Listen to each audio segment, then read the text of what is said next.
race with Christ, seek the things that are above, where Christ is seated at the right hand of God.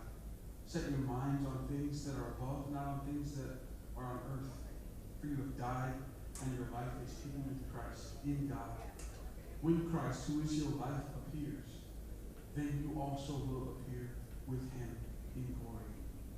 This is one of the greatest truths that we can rally around as Christians, the idea that our life, it says here, the language, our life has been hidden with Christ in God. We were enemies of God. We were opposed to him. And now, not only has he taken away the opposition, but he has grafted us in such a way that we are a part of God's family. We are heirs with Christ. We've been given an eternity with God the Creator. That is a treasure, and that's what we're going to be singing about. This treasure that we now have because God has done these things through Christ for us as his children. So as we sing, think of this verse, think of the truth that is that we as children of God get to rejoice eternally with our Creator, with our Savior. So lift your voice as we sing.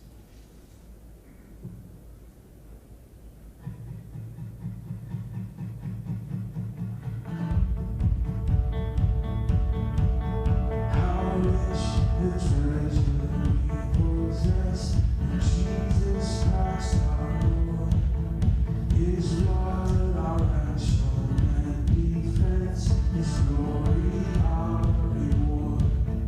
The Son, the one created.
infinite, sweet grace.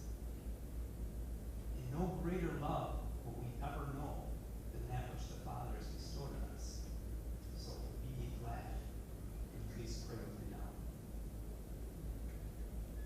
Blessed be your name, O merciful God, our God and the God and Father of our Lord Jesus Christ. We thank you that according to your great mercy, we have been born again to a living hope through the resurrection of Jesus Christ from the dead. We praise you for giving to us an inheritance that is imperishable, undefiled, unfading, and kept in heaven for us. And we give you thanks that by your great power we are being guarded through faith for a salvation ready to be revealed in the last time. In this we rejoice and praise you, Father, even though now, for a little while, if necessary, we suffer various trials, so that the tested genuineness of our faith, more precious than gold that perishes, though it is tested by fire, may be found to result in praise and glory and honor at the revelation of Jesus Christ. Our Lord Jesus, though we have not seen you, we love you. Though we do not now see you, we believe in you and rejoice with joy that is inexpressible and filled with glory, obtaining the outcome of our faith, the salvation of our souls. Father, thank you that you have revealed to us your grace, which your prophets prophesied, searched out, inquired about, and longed for, as they, by your Spirit, predicted the sufferings of Christ and the subsequent glories. Holy, righteous Father, it was by your mighty plan that your prophets served not themselves, but us, revealing to us through their preaching and teaching of your word through your Holy Spirit, things into which angels long to look. Lord God, thank you that you have ransomed us from our sinful ways, not with perishable things such as silver or gold, but with the precious blood of Christ, like that of a lamb without spot or blemish. Jesus, we give you honor and glory, for you were foreknown before the foundation of the world and made manifest in these last times for our sake. We thank you, for you have restored our relationship to the Father, who raised you from the dead, and seated you at his right hand in glory, so that our faith and hope is in you. Holy Father, we very humbly bow our hearts before you and thank you with all that we are for the precious gift of Jesus. Jesus, by your Spirit, help us to love you as you have loved us and love one another in kind. Now may the words of our mouths and the meditation of our hearts be pleasing and acceptable to you in our worship today. We are before you now by your tender mercy, in your precious name.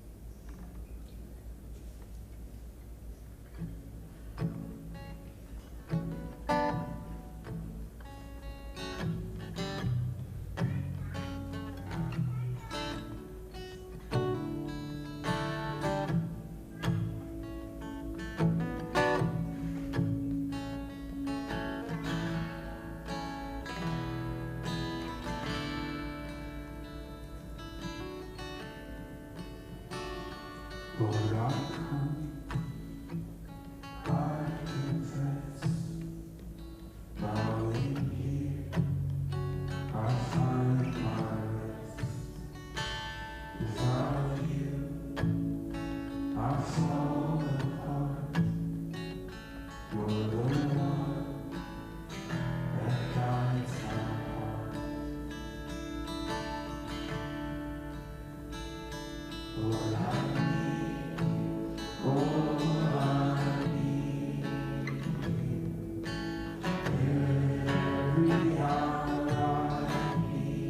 you?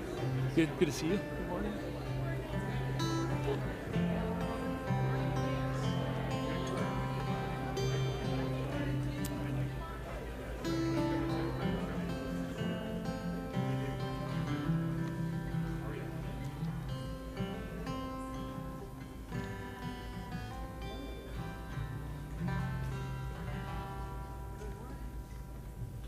Thank you. Transitions are always kind of awkward, huh? It's good to see you. If you have your Bible, let's open up to Exodus chapter 20. If you don't have a Bible, there should be a blue hardback on a seat near you. I want to encourage you to turn into your Bible, actually in your hand.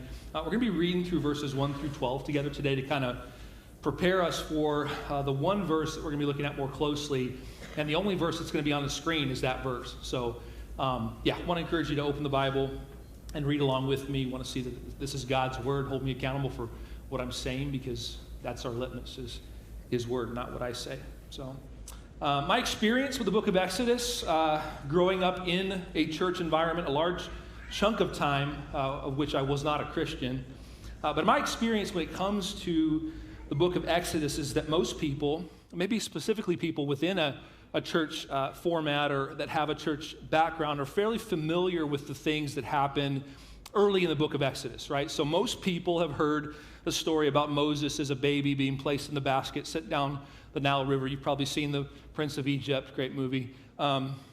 Familiar with Moses in the burning bush, the plagues, the parting of the Red Sea, and then maybe we're aware of the chapter that we've been moving through together for several weeks, which is the giving of the Ten Commandments. But then for a lot of folks, that's where it ends, right? It tends to drop off there. We tend to have maybe a limited understanding of what happens in the book of Exodus next. That was certainly the case for me most of my life, growing up in the church. Again, not a Christian for a lot of it, but still hearing the stories. It's unfortunate because the giving of God's law, the Ten Commandments being the foundation of his law, and the building of the tabernacle are some of the most beautiful parts of Exodus. So that's a long-winded way to encourage us to, on our own, apart from Sunday morning, to continue to read through the book of Exodus, the remainder of it, read it in its entirety. I think it'll serve us well. It'll serve us well in helping to understand how these Ten Commandments, God's law as a whole, and this book as a whole, are not disconnected from the rest of Scripture, not disconnected from the rest of God's redemptive story, but rather they are fundamental, they're foundational to understanding God's redemptive story culminating in Jesus Christ. When it comes to God's law, again, the Ten Commandments being foundational, there are multiple purposes for the law, but there are two primary purposes. First, God's law reveals sin as sin. It reveals our need for a Savior. The Ten Commandments, God's law as a whole, are representative of God's very nature, right? His perfect, holy nature. And so when we see ourselves rightly in light of God's standard, in light of who he is, it reveals our inability to meet that standard. It reveals how not like God we really are. I mean, we see this throughout the entire history of the nation of Israel, right? Who these commandments were first given to. It's this case of throughout the entire Old Testament, with the exception of maybe like half a page, Israel is awful at keeping God's law. Right? This is why God gives them a system of atonement in the Old Testament, albeit a temporary one and a foreshadow of the perfect atonement that is to come in Jesus. They're awful at keeping his law. And so are we. Right? We are all idolaters at heart. We all defame and devalue the name of God in innumerable ways. We are all, as Stu discussed last week, we are all Sabbath breakers. Do you see this? Do you see why Jesus better have paid the bill and why it's such good news that he did? So that's one primary purpose of these commands and the law as a whole, is that it acts like a mirror, one author said, to reveal our sinfulness and our need for a Savior. The second purpose of these commands is to reveal to us the path of life, to show us how to live, as Stu said last week, in relationship with God and in relationship with others in a way that glorifies God and brings us joy. Listen, following the rules does not save us. Again, the Israelites tried that and they failed miserably. By the time that Jesus shows up on the scene, They had even invented a bunch of extra rules that they thought helped them to keep God's law. And Jesus just constantly points out that they are missing the point entirely. The commandments don't save us. But for those of us who are in Christ, for those who God has rescued and graciously placed into his family, we've been freed to imperfectly, but increasingly live in obedience to God's commands. Again, for his glory and our joy. That said, let's read Exodus chapter 20, starting verse 1. We'll work our way up to verse 12.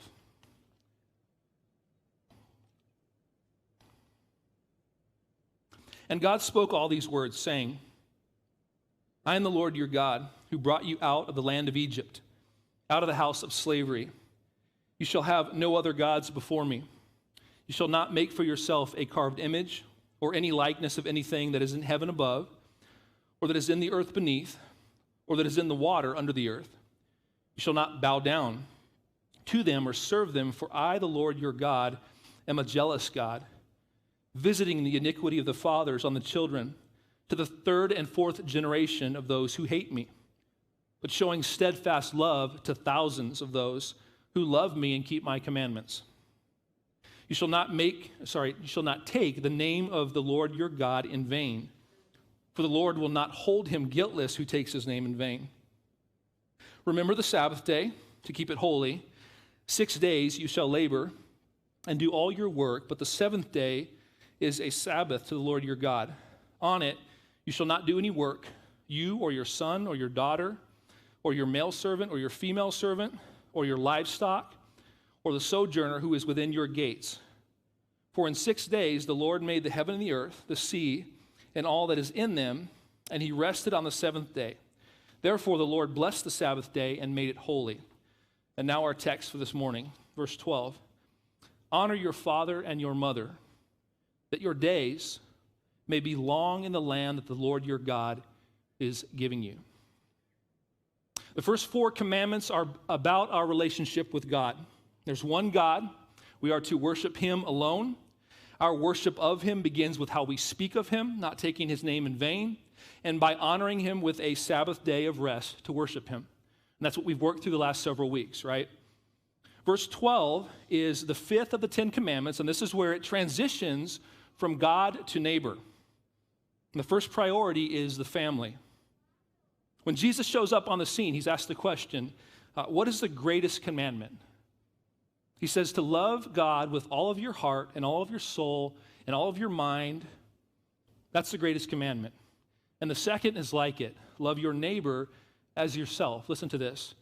On these 2 commands depend all the law and the prophets. This is a huge statement, right? Jesus is saying that all of God's law, all of the imperatives of the Old Testament can be summed up in these 2 sentences. And so again, if we just take just the 10 commandments, the first 4 commandments are about loving God.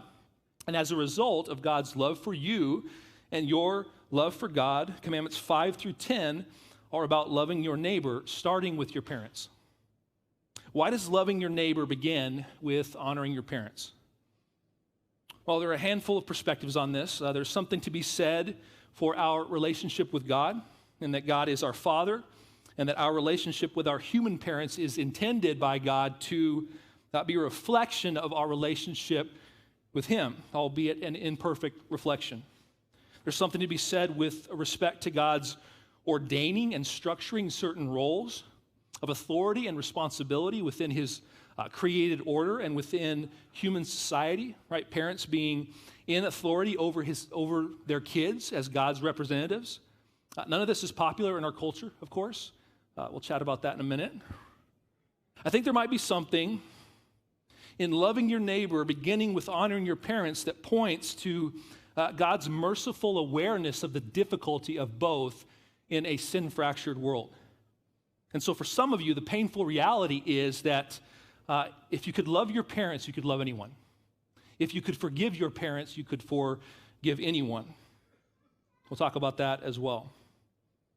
All that said, this command to honor one's parents is something that God takes very seriously. And we won't graphically expound on the point because there's little ears in the room, right?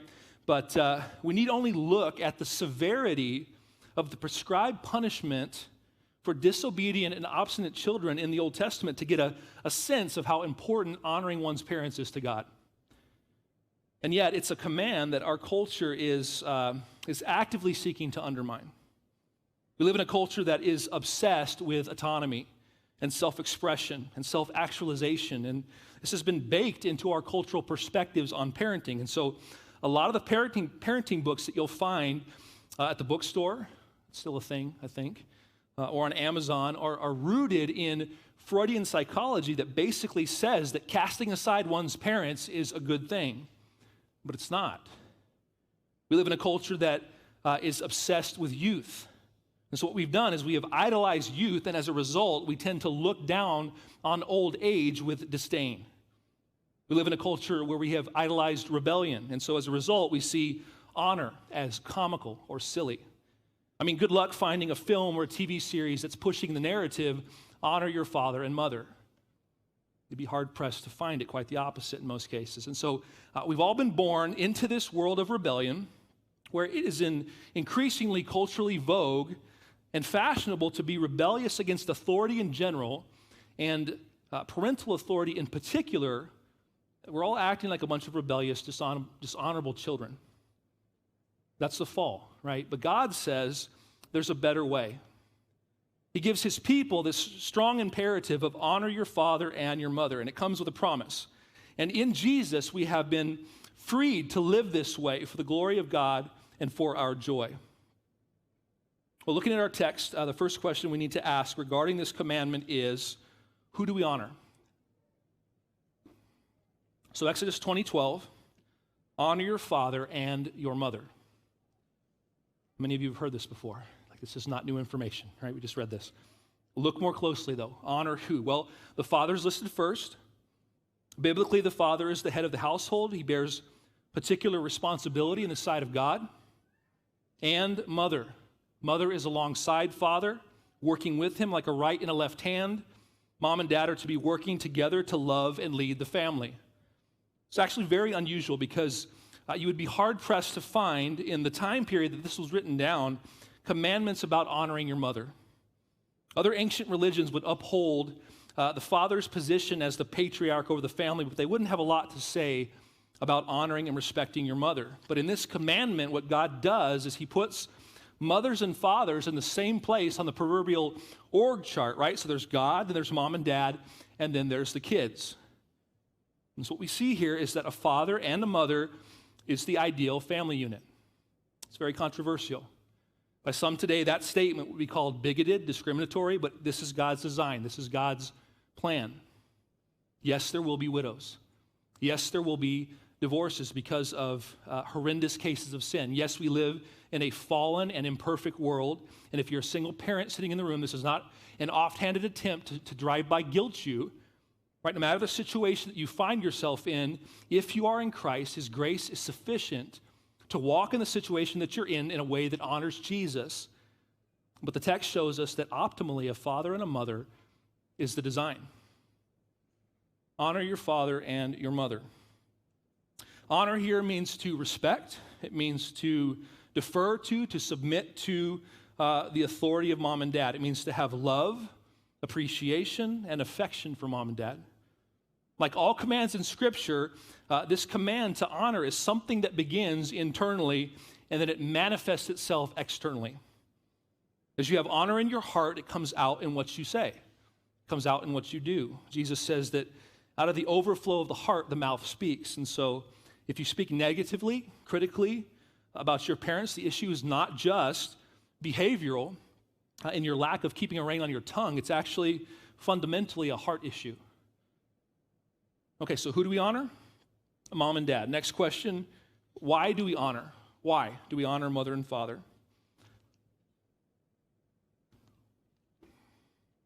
Same verse. That your days may be long in the land that the Lord your God is giving you.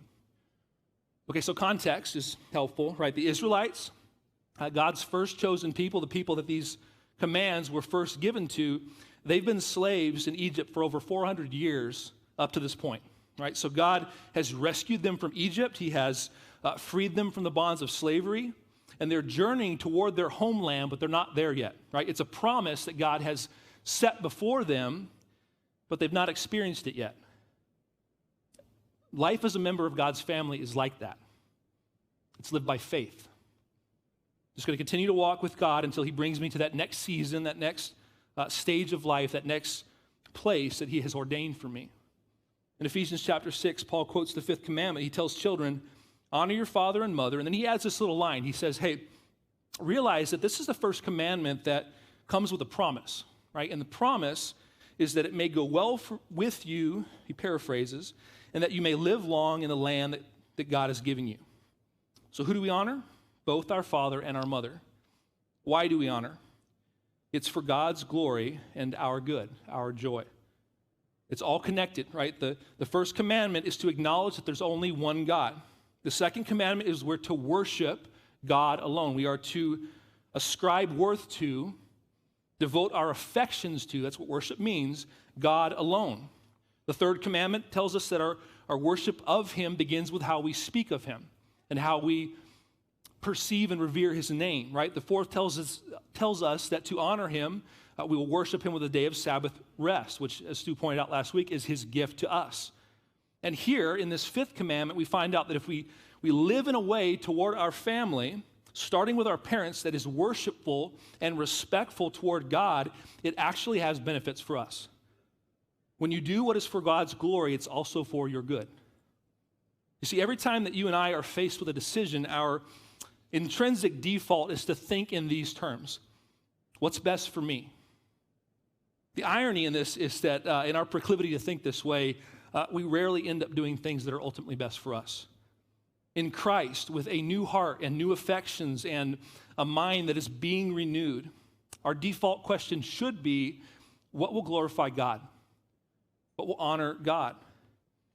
And if in our decision-making, the disposition of our heart is to do what glorifies God imperfectly, right? But if that's the aim, the byproduct, the benefit, is that it's for our good, for our joy. What is glorifying to God is good for us. That's the promise in the fifth commandment.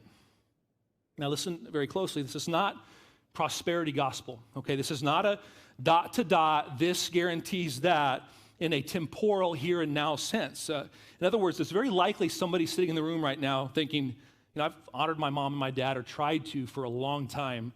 It's brought me nothing but heartache and pain. And so when we're confronted with the seeming contradiction between a promise in Scripture and what we're actually practically experiencing on the ground in a fallen, sin-fractured world, we need to remind ourselves that God's promises are eternal. And while we often perceive them or realize them in the here and now, it's not always the case. What is glorifying to God is for our ultimate joy. It's for our ultimate good. And in some cases, we simply may not see that this side of Jesus coming back to make all things new. This land that's alluded to in the text here, it's being prepared for us, for God's people, is not this earth as we know it right now. We are not in heaven right now. If you're a parent, you're commanded to love and teach and discipline your kids and point them to Jesus. And in obeying that command, there's no guarantee that your kid will become a Christian. Your obedience glorifies God. It's for your ultimate good, whether you see that in this life or not.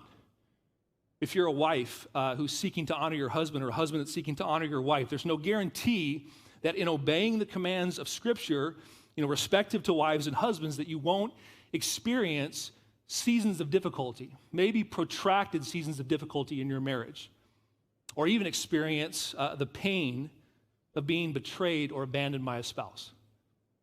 God sees your faithfulness, and he's glorified by it, which is for your ultimate good, whether you see that in this life or not. Honoring your dad and your mom is glorifying to God. It's for your good. By his grace, you may experience that joy and abundance in the here and now. But if you don't, you cling to the hope that God's promises are eternal. And the Bible says that each and every promise is yes and amen in Jesus. They're eternal. Okay, so who do we honor? Mom and dad. Why do we honor them? Because it glorifies God and it's for our good. Now, how do we honor mother and father? And more specifically, what does honoring mom and dad look like for various life stages? Like, is the fifth commandment just for kids, and the moment you turn 18, are you off the hook? No, like the other 9 commandments, this commandment is lifelong in its application, right? So the command to honor your parents applies to us at any age, but honoring your parents is going to look different during different stages of life. So something that might help us to better understand this is the reality that you're a child for a little while, but you're someone's child forever. Right? If you're a parent of an adult child in the room, you understand what I'm saying. You're a child for a little while, but you're someone's child forever.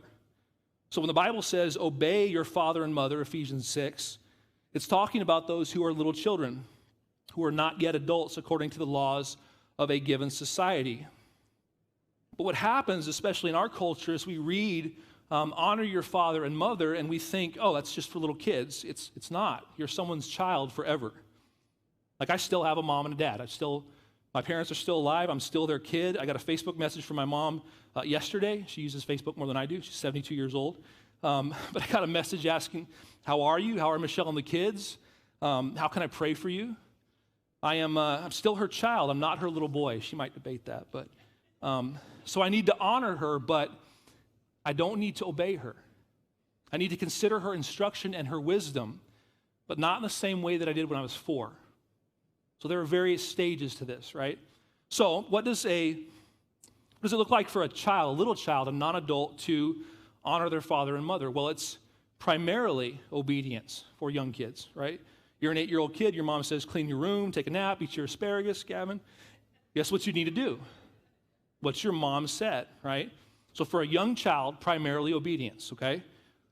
Broad brush painting here, so bear with me, okay? What about for adolescents, those that are preteen and teenagers? Primarily, it's respect. It's still obedience, okay, right, to a large degree. It's still submitting to mom and dad's authority, but this starts to flesh itself out in the form of respect at this age. One aspect of the adolescent phase, if you got them, you know.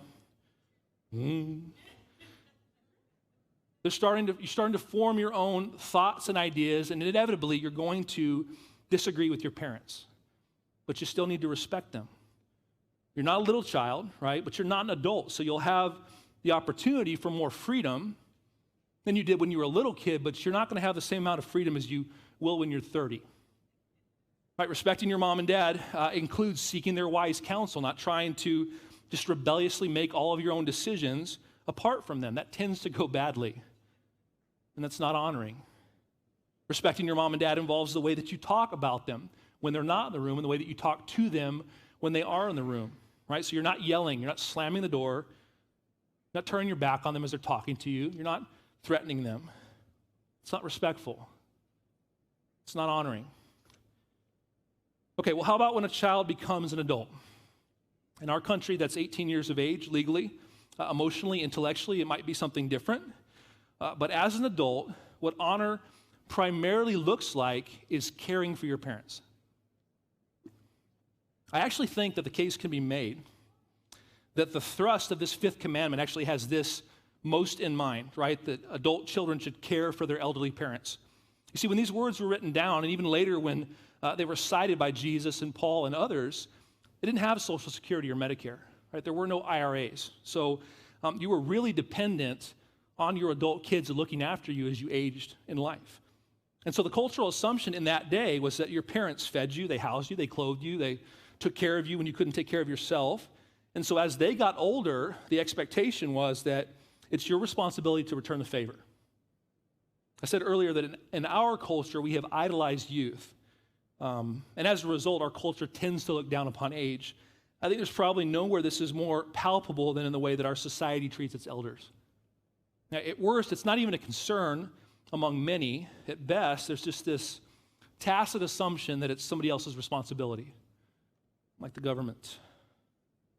And yet the Bible says that it's our role to care for our parents if and when they can no longer care for themselves. Does this mean that Social Security or retirement or nursing homes or hospice care is evil? I'm not saying that. I'm saying that the Bible says that children need to own it as a responsibility to love and care for their parents in their old age. Jesus set the example, right? In John chapter 19, Jesus is hanging on the cross. He's suffering and dying. He's bearing the wrath of God against our sins for us as Savior. He looks down, and who's at the foot of the cross? His mother, Mary. Now, the Bible doesn't tell us for certain, but it's likely that Jesus' earthly dad, Joseph, is dead at this point. So Jesus is hanging on the cross, dying. He looks down at his mother, right? He looks at his friend, and what does he tell John? You remember the story? Take care of my mom. Take care of my mom. He's honoring his mother. Okay, so final question as we look at this fifth commandment. This is kind of tough. How do we honor dishonorable mothers and fathers? How many of you, don't raise your hands? This is the objection in your heart the minute we read the words, honor your father and mother. Right, as soon as we went there, you immediately pulled the emergency brake in your soul, and you're like, nope, not going there.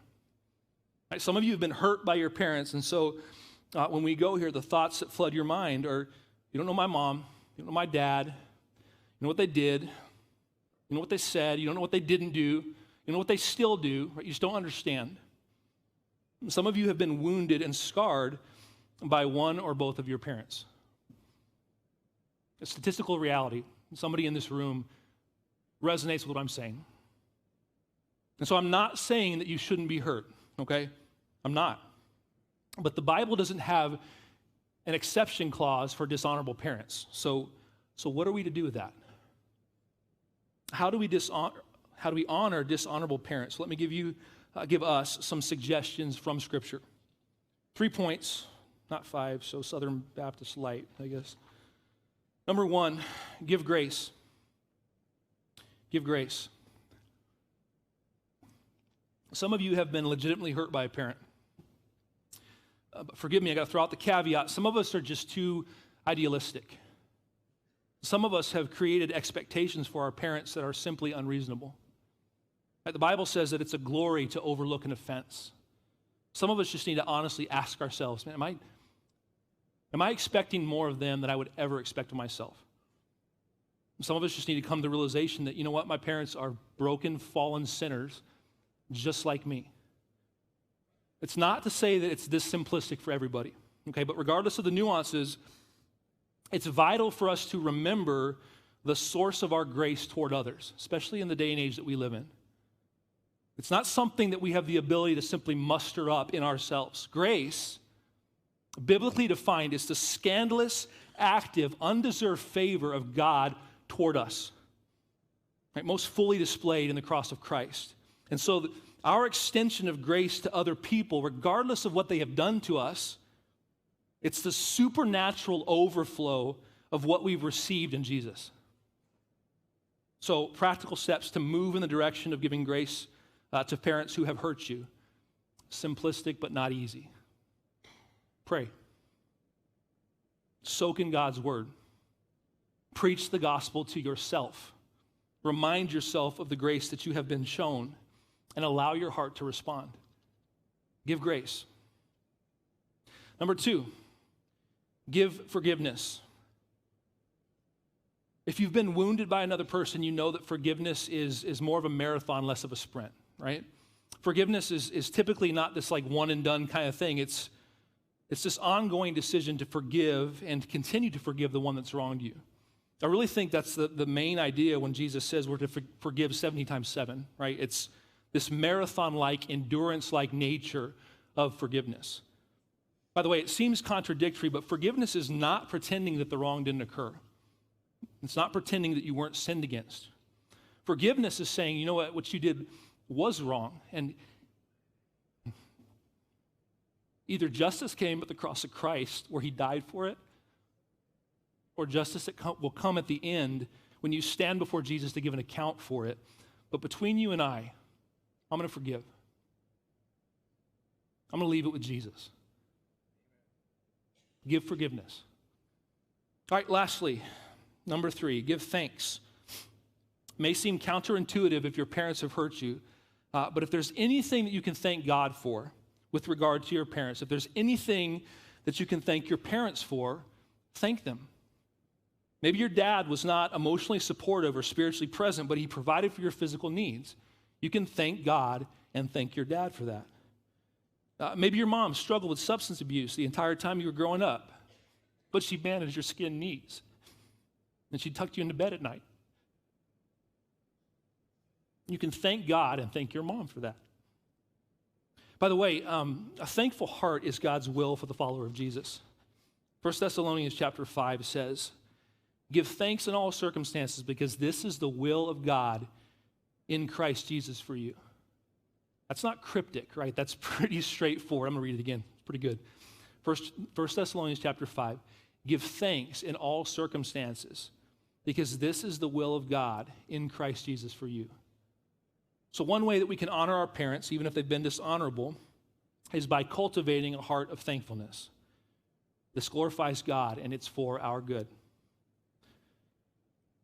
Honor your father and your mother, that your days may be long in the land that the Lord God is giving you. Now, if you're awake during the first part of our chat together this morning, you'll remember that I said that keeping the rules don't save us. If you're a follower of Jesus, it's important to remember that, right? We are so prone to drifting back into working to try to earn God's favor, which is insane because he died to basically tear down this false assumption that we can do that in any way. But if you're not a follower of Christ, I want you to see again that these commandments that we've been reading through the last several weeks, especially if you've been visiting, kind of checking things out, these commandments, honoring your parents, being included, they're not a checklist that once completed punches your ticket into the afterlife, right? It's not like that if we keep these rules, we get to go to the good place when we die. It's not how it works. The primary purpose of these commandments that we've been reading through is to reveal a holy and a perfect God. And in light of this holy God is to reveal to us who we truly are. We are all lawbreakers. We're rebels desperately in need of saving, and we cannot do anything to save ourselves. But God sent Jesus to keep the law perfectly because he's the only one that could. He sent Jesus to die the death that is the just penalty for our lawbreaking. He raised Jesus from the dead to secure an eternal promise for us, every eternal promise that he's given to his people, like the one that we read today. By grace, through faith, you can be saved. Let's pray, and then we will stand and sing together.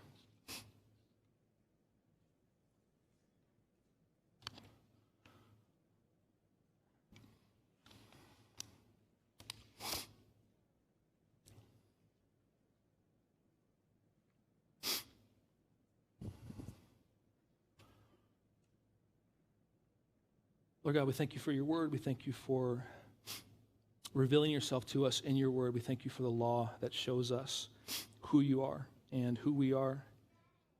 And thank you for pointing us to our need for a Savior. We thank you that you have provided atonement for us. Help us to respond to the grace that we've been given. Help us to love each other the way that you have loved us. And pray for a spirit of forgiveness to be increasing amongst this body, not just for the situations that apply to what we've been looking at today, but for our congregation as a whole. We pray for forgiveness and grace, and that people would look at us and see that we are your followers. For the hearts in the room that don't know you, we pray that you would save. It's in your name we pray. Amen.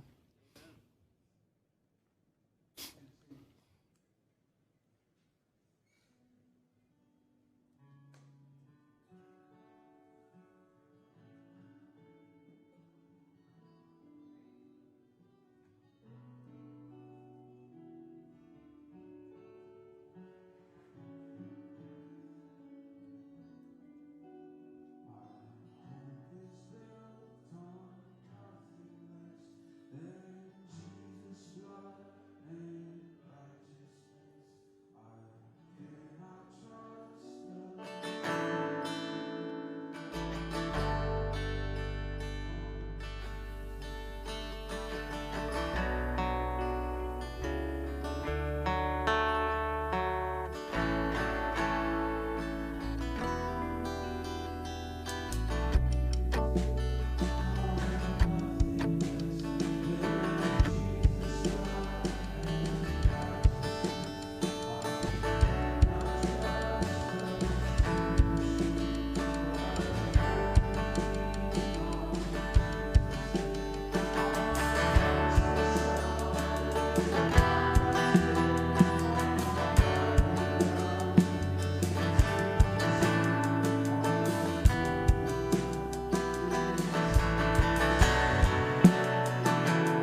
Okay, by way of announcements, well, thanks for joining us again. If you have questions, want more information, especially if you're new with us, Connection Point, very conspicuous out there in the lobby. Go there, get information. Read the bulletin, loaded with lots of deets. That's millennial for details. Maybe it's Generation X, I don't know, I lose track. The details about all the things, all the goings on are in the bulletin, and I'm losing it right now. Our prayer team is up here. Would love to pray for you, with you, minister to you in that way. So move up here and pray with them. Ask them to pray with you if you have a need for prayer. It's all of us. Spoiler alert. But if you'd like them to pray with you specifically, come up and have them do that. Would love to minister to you. Lastly, we had a 24-hour prayer event. I think is what we called it. Day before yesterday, leading into yesterday, right? 24 hours of praying specifically around the lead pastor search and the season that we find ourselves in as a local church. Want to encourage you to, even if you weren't able to come out for that, we're going to be setting up in the lobby out here over the next several weeks, station to share your prayers for the new lead pastor and his family on a card. We're going to post that up. And then when they come and they become part of this local church family, we're going to share that with them as a gift and as a blessing. So encourage you to do that. You'll see it out there over the next several weeks, and you can participate in that way if you weren't able to come out the last couple of days. So that is all. Have a good Sunday. Thank you for being here.